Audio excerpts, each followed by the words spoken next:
अखिल भारतीय ईंट व टाइल निर्माता महासंघ के आह्वान पर उत्तर प्रदेश ईंट निर्माता समिति के तत्वाधान में सरकार की बेरुखी से नाराज भारत का समस्त लाल ईंट भट्ठा स्वामी दिनांक 10 नवंबर 2022 को रामलीला मैदान नई दिल्ली से संसद तक प्रदर्शन करेंगे। उद्योग की विभिन्न समस्याओं के कारण संपूर्ण भारत का भट्ठा स्वामी अपने लाल ईंट भट्ठे बंद कर भारत सरकार स्तर से समाधान होने तक अनिश्चितकालीन हड़ताल पर रहने के बाद भी अब संपूर्ण भारत का भट्ठा स्वामी अपने उद्योग को बचाने के लिए मजबूरी में रामलीला मैदान से अपनी वेदना भारत सरकार तक पहुंचाएंगे। वेदना इतनी अधिक कि अब रामलीला मैदान से प्रदर्शन उपरांत प्रत्येक भट्ठा स्वामी पैदल यात्रा कर संसद तक जाएंगे। जनमानस के आवास एवं इस उद्योग से जुड़े श्रमिकों की रोजी रोटी पर भी संकट है। यह उद्योग सस्ता आवास एवं लाखों जुड़े श्रमिकों को रोजगार देता है। सरकार की इस उद्योग के प्रति अनदेखी से संपूर्ण भारत में लगभग 3 करोड़ श्रमिक बेरोजगार हो गए, जिसकी संपूर्ण जिम्मेदारी सरकार की होगी।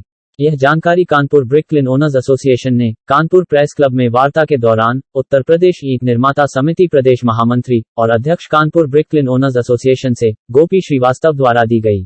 Kanpur brick kiln owners association के महामंत्री घनश्याम दास छाबड़ा ने कहा कि हम अपने ईंट भट्ठा उद्योग की परेशानियों से स्थानीय प्रशासन एवं सरकार को वार्ताओं के माध्यम से अवगत कराते आए हैं, जिसका माननीय मुख्यमंत्री उत्तर प्रदेश ने ईंट भट्ठा उद्योग हित में संज्ञान लिया, परंतु कुछ समस्याओं का समाधान भारत सरकार स्तर से होना है। अब हम अपने ईंट भट्ठा उद्योग की समस्याओं को भारत सरकार तक पहुंचाने एवं समाधान हेतु अनिश्चित काल के लिए ईंट भट्ठा बंद कर हड़ताल पर रहेंगे। मैं गोपी श्रीवास्तव, अध्यक्ष कानपुर ब्रिक एसोसिएशन, महामंत्री उत्तर प्रदेश निर्माता समिति। सरकार की बेरुखी से नाराज होकर के ईंट निर्माताओं ने समय समय पर सरकार को ज्ञापन दिए, भारत सरकार को ज्ञापन दिए, परंतु सरकार द्वारा कोई भी सुनवाई न किए जाने के कारण संपूर्ण भारत देश का ईंट भट्ठा व्यवसायी सरकार के खिलाफ लामबंद होने के लिए एकत्रित हो रहा है। 10 नवंबर को दिल्ली के रामलीला मैदान पर वहां से एकत्र होकर के रूट मार्च करते हुए संसद तक जाएगा, अपनी बात माननीय प्रधानमंत्री मोदी जी तक पहुंचाएगा। हमारी प्रमुख मांग है जीएसटी, जो जीएसटी का रेट 1% से बढ़ा करके 6% कर दिया गया है, 5% से बढ़ा के 12% कर दिया गया है। मेरा कहना है कोरोना काल की वजह से इसको वापस सरकार को लेना चाहिए। ये उचित समय नहीं है टैक्स की वृद्धि करने का।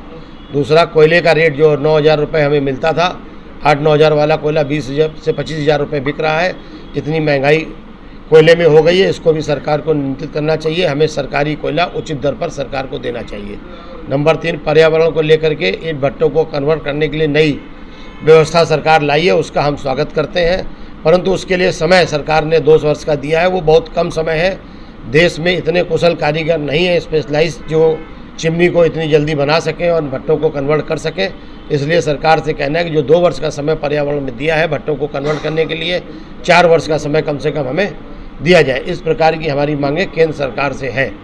इस सरकार इन बातों को हमारी अगर नहीं सुनती है तो आगे और रणनीति हम लोग दिल्ली में 10 तारीख को तय करेंगे कि हमें उद्योग को बंद करके चाबियाँ माननीय प्रधानमंत्री जी को सौंप देंगे।